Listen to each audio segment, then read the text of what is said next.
After unexpectedly losing my vision, my best friend Sophia insisted on coming to my home to take care of me.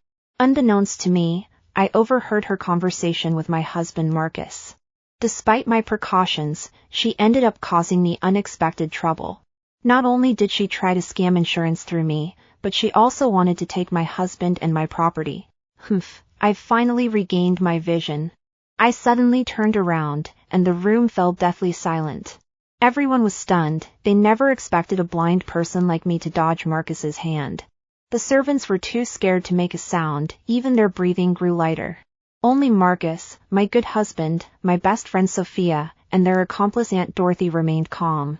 Marcus, who had always been so obedient to me, suddenly embraced Sophia in his arms.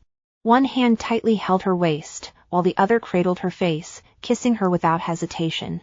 Marcus gave me a satisfied glance, as if to show off his triumph. The servants, witnessing this scene, lowered their heads, pretending to be busy, dared not look on. Everyone knew Sophia was my best friend, but now she was with my husband. This scene was truly unbearable. Everyone's eyes were on me, wanting to see how this blind woman would react. The sound of kissing filled the room. I rushed toward them and grabbed Marcus. "Marcus, what are you doing with Sophia?" Marcus sneered, violently shaking off my hand and pushing me to the ground. "You have nothing now. Just wait for the show to begin. Sophia and I will soon be able to use your insurance money." Ha! So he thought I was broke and couldn't give him the wealthy life he wanted, so he decided to harm me to get the insurance money. I never thought he'd go after Sophia, my best friend. No wonder. I had just gone bankrupt and was crying non-stop, and he kept telling me to call Sophia to comfort me. It turns out they've been together all along. I bit my lip tightly. This was the man I had fought so hard to marry, and yet he never loved me, he only wanted my money. Sophia's hands kept moving over Marcus's body. I could feel her smirking in triumph. "Vivian, why did you turn away? If you had just let Marcus push you down and fall, it would have been so much easier. We wouldn't have to tell you the truth and make you suffer. I really don't want to see you hurt." After saying that, she deliberately squeezed Marcus hard. Marcus felt furious and pushed Sophia against the wall. "You little witch, why are you always trying to attract me, especially in front of my wife? Darling, are you ready? I won't let you feel any pain. I'll push you down in one go, quickly." Sophia and Marcus were playfully wrestling, occasionally saying things to provoke me. "Vivian, if I were you, I'd rather roll down the stairs than endure this." They deliberately made sounds to make me feel uncomfortable, and I could barely breathe. I never imagined my husband and my best friend had been secretly together all along, and even tried to harm me. I was furious, grabbed Sophia's hair, and pulled her forcefully away from Marcus, throwing her to the ground and stepping on her. Marcus immediately came over, grabbed my hair, and pulled me away forcefully. His face was dark, glaring at me as if he were looking at something terrible. "Vivian, how dare you lay a hand on Sophia? That's too much." Sophia was being held by him, looking helpless, and whispered, "Ouch, it hurts. Husband, please rub it for me." My ankle was twisted when Marcus pulled me away, and now it hurt so much I was sweating coldly. I coldly watched them put on a show in front of me, finding it laughable. What an odd couple. I had no interest in this man anymore. I leaned against the wall and moved forward step by step. Sophia gave me a disdainful glance, almost pressing herself against Marcus. She adopted a feigned, coquettish tone, tinged with a hint of triumph. "Vivian, now you're broke and can't see clearly. With all those servants at home, who doesn't need to eat? As a man, Marcus must need someone by his side, right?" Marcus glanced toward the door and signaled to Sophia with his eyes. "Should we start now?" Sophia perked up, her tone sharp. "Tell me, Vivian, in what way am I inferior to you? If it weren't for your money, how could Marcus be with you?" I wanted to laugh and cry at the same time. I'm the only daughter of a wealthy family. What does Marcus even amount to? A poor country boy from Alabama. If it weren't for me liking him, taking him to high-end clubs, and helping him get a job on Wall Street, would he be where he is today? Later, when he wasn't taking his job at Thompson Group seriously, I told him to stay home and gave him some pocket money each month so he could wait for me to come back. That's why he listens to me now. Sophia has no idea about any of this. She just sees how good Marcus is to me and she's jealous out of her mind. I straightened my back and gave Sophia a cold smile. Do you really think I don't see what's going on here? Do you think you can do whatever you want in this house? Sophia's face turned pale. Marcus spoke up first with a mocking tone. You're home? Humph. Now that there's no money left, if I get rid of you, I'll get the insurance money to pay the servants. They'll be happy, and who would come to help you then? He looked smug and continued, be sensible. Jump off the stairs yourself. At least that would show some appreciation for what I've done for you over the years. After Marcus finished speaking, Sophia turned to the servants and said, Uncle, Aunt, Vivian must be feeling very upset right now, but she can't see anymore. Let's just consider this her final contribution to us. What do you think? Sophia's gaze swept over each servant. I understood, she was trying to sow discord, urging these wage earners to side with her for their own benefit. The servants began to murmur among themselves. Miss Vivian, the master is gone, and you can't see now. Why don't you give us some money? Our entire family relies on the salary to live. Miss Vivian, you can't abandon us. We've served you for so many years. Mr. Marcus, don't worry. We'll all testify that Miss Vivian fell on her own. The one speaking was Aunt Dorothy, who had taken care of me since I was born and was closer to me than my own father. I don't know what Marcus did during the time I was blind to make them all betray me, even wanting me to die. My heart felt like it was being torn apart, almost to the point of convulsions. I endured the excruciating pain in my ankle, straightened my back, and looked at Marcus, saying, Marcus, there's still your child in my womb. How can you be so heartless? Marcus suddenly burst into laughter. Child? Ha ha. I forgot to tell you, last month when I said you were pregnant, I was just joking. I gave you a pill that made you think you were pregnant. Did you think I went to Paris to buy supplements for you? Actually, I spent 10 days at the Four Seasons Hotel with Sophia. You have no idea how much better she cooks than you. A month ago, her period didn't come. Marcus excitedly told me, I'm pregnant. We're going to have a child. I was so moved by this surprise that I immediately transferred $200 million to him. I told him to buy the best supplements and take good care of me and the baby. He felt sorry for me having to work so hard while pregnant, so he specially bought a large insurance policy for me and asked me to sign it. He said that if anything happened in the future, the money would allow him and the child to live a better life. At the time, I thought he was so kind and considerate, thinking of everything. Now, in front of everyone, he personally unveiled this package wrapped in sweet lies. Sophia, however, felt that spending 10 days in Paris with Marcus was something worth boasting about. My mood plummeted from the joy of learning I was pregnant to the depths of despair. I bit my lip until it bled, my mouth filled with the taste of blood. That man and woman had been deceiving me all along. I looked at Marcus, then at Sophia, feeling betrayed by the people closest to me, wishing I could die right then and there. Marcus thought he'd soon get my insurance money and was gloating, dragging Sophia along to sing love songs. The hired servants, who had been bribed, began mocking me. Miss Vivian, just fall down yourself. Save Mr. Marcus the trouble of hurting your feelings, ha ha. Seeing their hypocrisy, I smiled faintly, and the anger in my heart gradually subsided. I stared at Marcus and Sophia, trying to figure out why they had betrayed me. After all, I had been sincere with them and had never wronged them. Marcus wrapped his arm around Sophia and walked up to me, holding a cigar in his mouth. The servants, knowing their place, immediately stepped forward and lit the cigar for him. Amidst the smoke, Marcus, with a touch of arrogance, blew the smoke in my direction. I'm a grown man, why should I stay home taking care of you every day? Vivian, what do you think I am? In your eyes, I'm not even your husband. You're nowhere near as good as Sophia.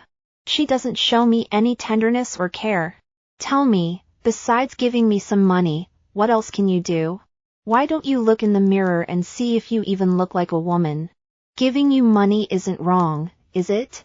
He doesn't want to work, so I let him take care of the family while I earn the money.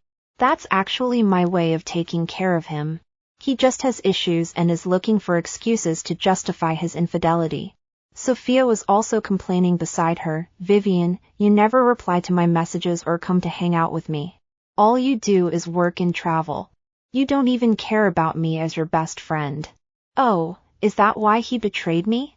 I smiled bitterly. I work so hard to give them a better life and a happier future. I'm an only child. My father passed away early, and all the company matters fell on my shoulders. I have no time to enjoy life. It seems I was wrong. I was too driven.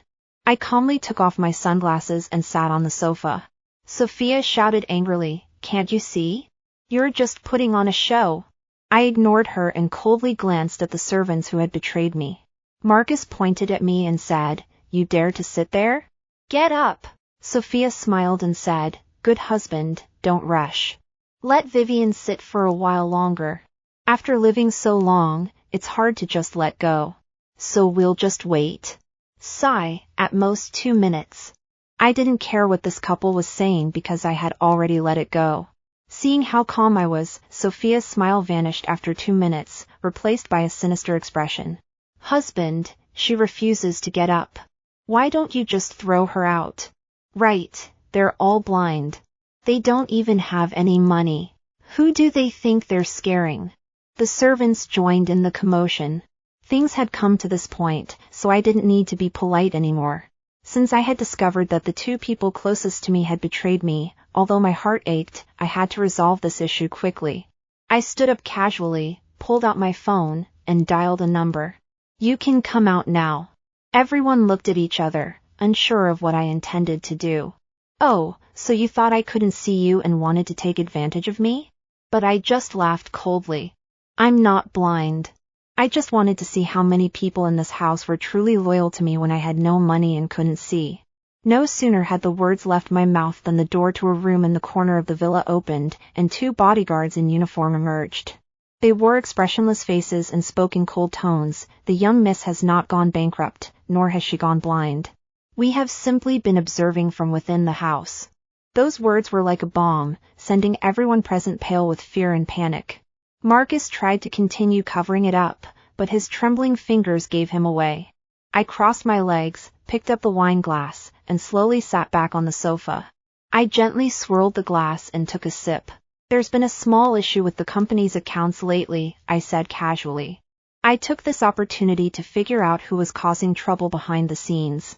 That's why I pretended the company went bankrupt and that I went blind.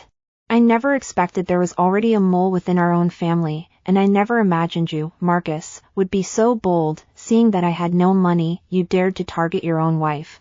The air was so still it felt oppressive, even the sound of a pin dropping could be heard. Sophia, however, didn't seem to care at all, continuing with her own affairs. "Humph, so what?" She glanced at me and the 2 bodyguards with disdain and said, "There are only 3 of you. We have so many people. How could we possibly handle you?" Her words were like a shot of adrenaline for the panicking servants and Marcus, reigniting their hope. "That's right. Even if the young miss didn't see it, we have the numbers. Besides, she already knows. Let's just finish this once and for all." "Right, we'll follow Mr. Marcus's orders." Earlier, I was so scared I almost knelt down in front of the young miss to beg for forgiveness. The servants' whispers continued. Marcus smirked, flicking his cigarette butt at my feet before exhaling the last puff of smoke into the air. He wrapped his arms around Sophia's waist again and kissed her lips. "Darling, you're so smart, always thinking of me." Sophia smiled in response. "Of course, you're my man, I'll always help my good husband. You have to treat me well from now on, understand?" "Of course." The 2 kissed carelessly, their heavy breathing echoing through the living room. Some servants felt awkward and turned away. After the passion subsided, Marcus turned to look at me with a smug smile. "Vivian, this house is mine now. The door is locked. You can't escape. Just wait." He was right. This world values money. With money, you can do many things. Behind him stood a group of hired servants, staring intently at me, waiting for his orders. In the corner, a kind-hearted servant pulled on my clothes and whispered, "Miss Vivian, Why don't you try to lower your stance toward the young master and pretend nothing happened? He's just venting his anger. Since you haven't gone bankrupt, he wouldn't dare do anything to you. We need to avoid the danger in front of us. Ha ha, how naive. Do you think I'll be forgiven just by bowing my head? Marcus laughed triumphantly, as if he had already seen my tragic fate. He pointed at the hesitating servant and threatened, if anything happens to her, anyone who dares to speak up will be next. A kind-hearted maid was too scared to speak, while the others, who only cared about money, mocked her, calling her worthless and deserving of a life of poverty. I felt a pang of sadness and looked at the maid gratefully, gesturing for her not to bother with them. Because soon, they wouldn't be laughing anymore. Marcus saw that I remained calm and flew into a rage, shouting, "Bring some men! Throw this ignorant woman out!" Several servants approached me, and 2 bodyguards immediately stood in front of me. I looked at them coldly. Many of them had been servants who had taken care of me since I was a child. Now, for a little money, they were all willing to harm me. "Hurry up and do it! Don't you want to keep your jobs?" Marcus shouted. "I'll give each of you an extra 10,000. Hurry up and throw those things downstairs." Tempted by the money, the servants didn't hesitate. "Miss Vivian, we're sorry, but we have to take care of our families. We have no other choice." I glared at Marcus and asked, "Do we really have to come to this?" "Yes. If you don't die, I'll have to die. Your money and insurance money are all mine." Marcus's eyes gleamed with greed and madness. "All right, Marcus. We've been married for 3 years, and this is how you treat me in the end." I stood up and shouted at him. The servants no longer spoke and began to act. However, before they could get close to me, they were easily knocked to the ground by my bodyguards. The house was in complete disarray, and Marcus's expression turned grim. "Useless fools, call for reinforcements immediately. Calling more won't help. My bodyguards can handle 100 of you." I sneered at him. At that moment, Sophia returned from the courtyard with a group of servants. It seemed they were determined to achieve their goal today. "Marcus, don't worry," Sophia said softly. "I've already arranged for Vivian's driver and assistant. They'll all follow your orders. From now on, they're your team, and they'll only listen to you." "Darling, you're amazing." Marcus's gaze grew slightly suggestive. "On Thanksgiving night, wait for me to take good care of you." Sophia playfully hit him, "You're so annoying." They laughed beside him, and Marcus couldn't help but laugh out loud. After a while, my driver and assistant arrived. Marcus stood confidently in front of them, speaking with authority, "Throw this Vivian out of the building like trash." The driver and assistant didn't move, as if they hadn't heard a thing. Marcus grew angry, turned around, and shouted, "Can't you hear me? Hurry up and do it." I laughed and said, "Did you hear that? Hurry up." Before I could finish speaking, the driver suddenly swung his arm with all his strength, striking Marcus hard across the face, causing him to see stars. The assistant didn't hesitate either, rushing forward and kicking him hard, sending him crashing to the ground. Marcus fell to the ground like a helpless puppy, stumbling and crawling toward my feet. Sophia turned pale and rushed toward Marcus, grabbing his hands tightly, her fingers almost digging into his flesh. She screamed, her voice trembling, "You traitors! Do you think you can stay here? Do you think I won't make you leave?" I raised my foot and stomped heavily on Marcus's hand. He winced in pain but couldn't pull his hand away. Sophia sensed something was wrong and raised her hand to strike me. I slapped her across the face and pushed her to the ground. I stood up, elegantly adjusted my skirt, and looked down at them from above, saying, "This play is over." Marcus scrambled to his feet, rushed to Sophia's side, and carefully examined the red marks on her face. "You dare hit my Sophia!" He glared at me angrily, his eyes blazing with fury, as if ready to explode, but a cold smile curled at the corners of his mouth. "Vivian, do you think you've won?" I sneered. "Isn't that exactly what you think?" He suddenly burst into laughter as if he'd heard something incredibly funny. "Ha ha ha, you're dreaming. Vivian, you're so naive. You think you've won? You might be in trouble soon, and you don't even realize it." I raised my eyebrows slightly, looking at him with curiosity. Oh, is that really the case? Then I really want to see what else you, Marcus, have up your sleeve to make me suffer a miserable death. Marcus laughed, looking confident. You probably never imagined that the person you trust most has already betrayed you. Aunt Dorothy, my dear Aunt Dorothy, has been poisoning you with a slow-acting poison in your food every day. Since the day you lost your sight, you've been slowly poisoning yourself. He shouted triumphantly, as if he could already see me suffering from the poison. I slowly raised my head, my gaze passing over the excited Marcus, and looked calmly at Aunt Dorothy standing beside him, my smile growing wider. Aunt Dorothy remained composed, with not a trace of panic on her face. She slowly adjusted her collar and then calmly raised her head to meet my gaze. Marcus followed my line of sight, glancing at me and then at Aunt Dorothy, his expression brimming with satisfaction. Vivian, you don't still harbor a shred of hope that this kind-hearted Aunt Dorothy might have poisoned you, do you? Stop deceiving yourself. Let me tell you, Aunt Dorothy has already taken 100 million from me. It's really 100 million. A poor old woman like her could spend that in several lifetimes. Since you lost your sight, every meal you've eaten and every drop of water you've drunk has been tampered with by us. The taste of this slow-acting poison is something ordinary people can't detect. How about it, Miss Vivian? Do you feel your body getting weaker and weaker? Do you often feel dizzy, weak, and forgetful? Marcus grew increasingly excited. I smiled, hugging my arms, watching Marcus's performance with interest, saying nothing, but signaling to Aunt Dorothy with my eyes. Aunt Dorothy slowly stood up, leisurely buttoning her coat one button at a time. Her previously kind expression turned cold as she looked at Marcus, who was gloating. Who said I poisoned the young miss? You think a little money will make me change my mind? You really look down on me. The once lively sounds in the room suddenly fell silent. Everyone froze, not daring to breathe. Marcus and Sophia were both stunned, their previously smug expressions turning to shock and panic. Marcus was completely flustered, forcing a smile that looked worse than crying, his voice trembling. Aunt Dorothy, you took my money. I gave you a check, and you took it with your own hands. How could you? Aunt Dorothy completely ignored Marcus's rambling, walked straight up to me, grabbed my hand, and said seriously, Miss, you should believe in my loyalty to you now. These two were cheating behind your back and trying to take advantage of you. I told you Marcus wasn't trustworthy. He's after your wealth, that's why he's been clinging to you. Aunt Dorothy finished speaking, picked up her phone, and played a video.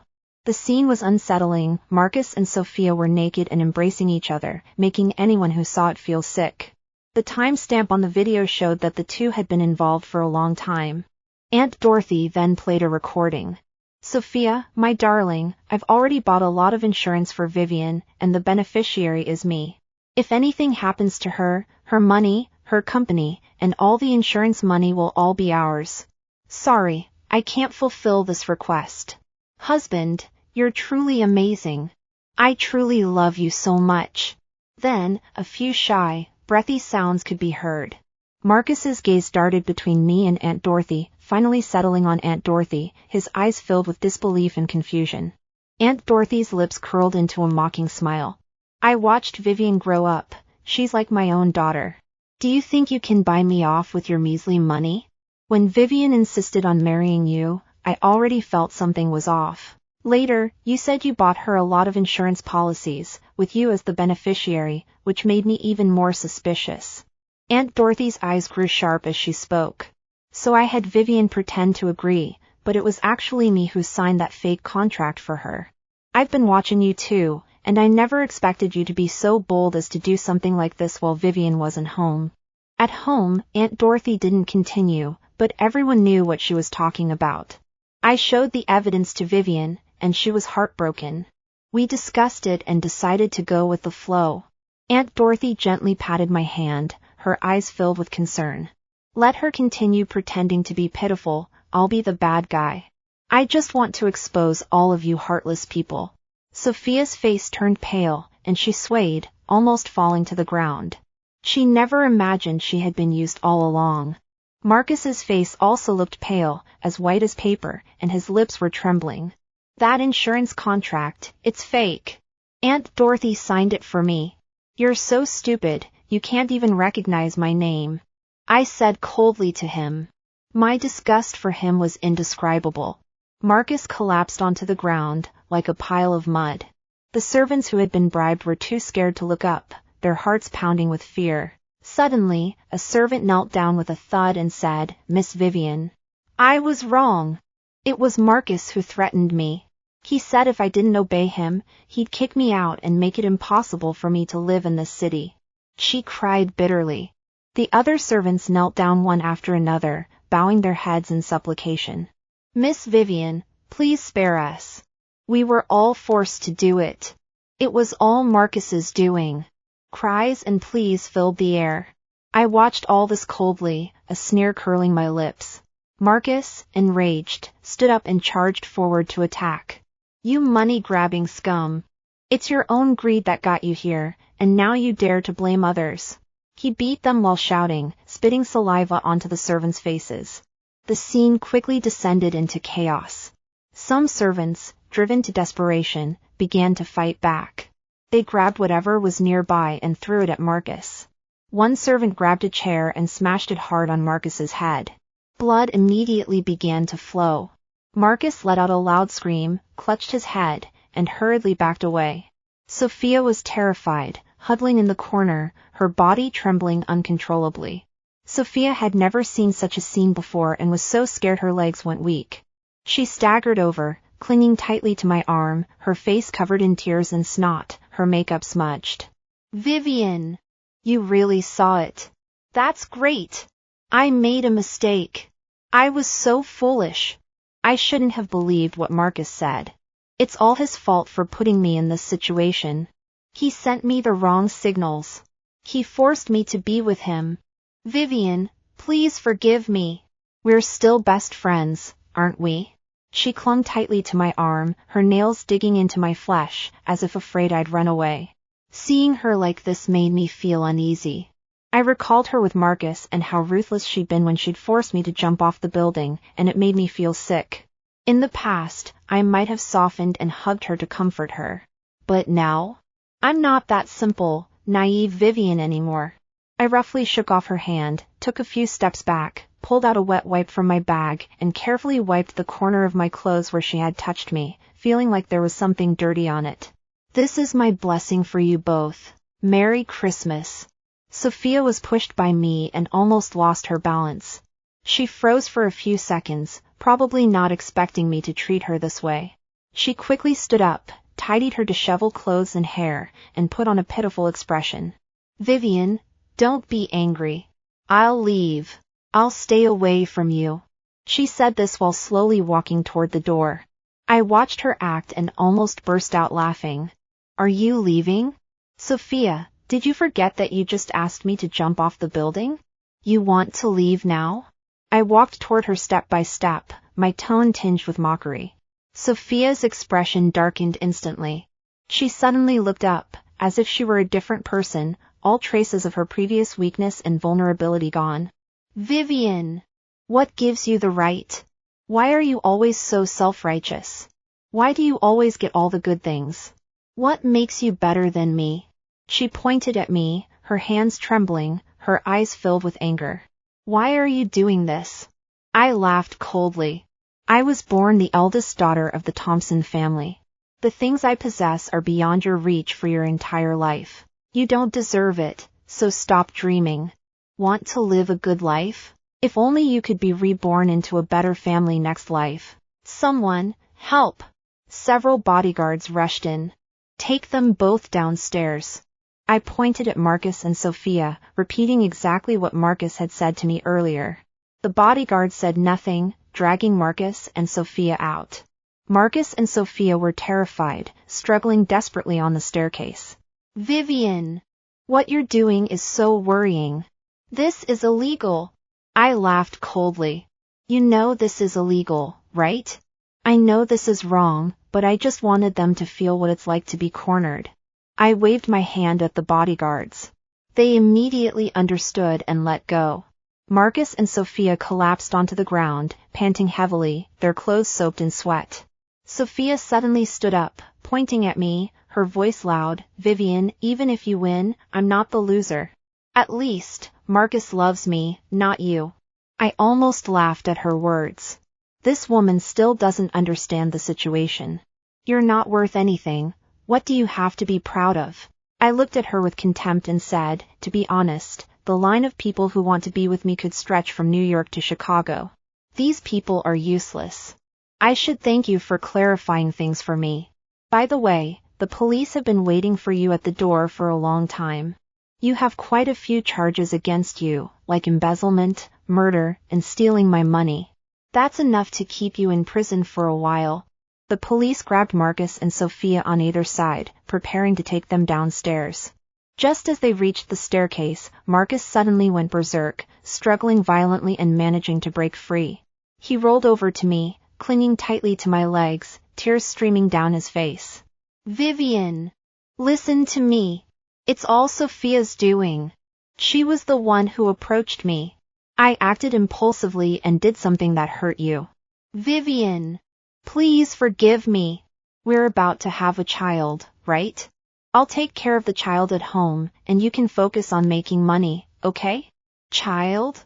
He actually has the nerve to mention that. Back then, he swore he'd make me pregnant, but it turned out to be a false hope. Now that I think about it, I'm actually relieved I didn't get pregnant with his child. Otherwise, I might have felt really uncomfortable. I lowered my head and laughed coldly. Marcus, your act is getting old. You've already found your true love, haven't you? You're the one who loves Sophia, who's as gentle as water, aren't you? She's always been so obedient to you. What's wrong? Now you want to come back. Marcus jumped up as if he'd been stepped on, his tail between his legs. Vivian! The only person I love is you.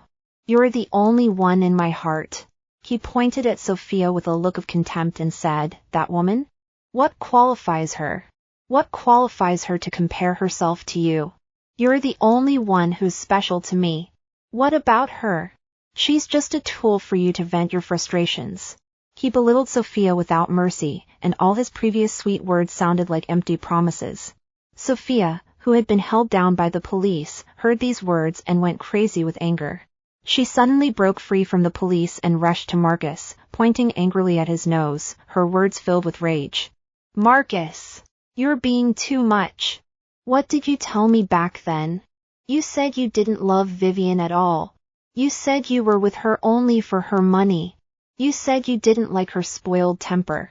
You said you wanted to roll your eyes every time you saw her.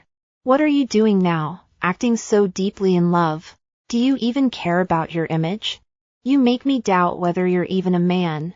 She scolded him while hitting him hard, wanting to eliminate him completely. Marcus was hit so hard that he kept stepping back, his face covered in bruises. He was furious and grabbed Sophia's hair. It's all your fault. If it weren't for you, Vivian wouldn't have disliked me. My relationship with Vivian is none of your business. Get out of here, the farther the better. He tried to shake Sophia off like she was trash. But the two of them were locked in a fierce struggle, fighting and screaming like mad dogs, their hair and clothes in disarray. Suddenly, Sophia stumbled backward, her body leaning backward, about to fall down the stairs. She screamed instinctively and reached out to grab something, only to grab Marcus's collar. Marcus lost his balance and leaned forward involuntarily. The two of them tumbled down the stairs like bowling balls. Bang! Bang! The heavy impact echoed repeatedly.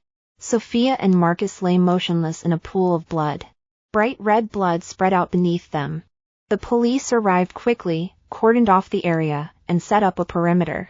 I calmly pushed open the villa's front door and stepped outside. The sunlight was blindingly bright, so I raised my hand to shield my eyes. From now on, I would have to face the days ahead on my own.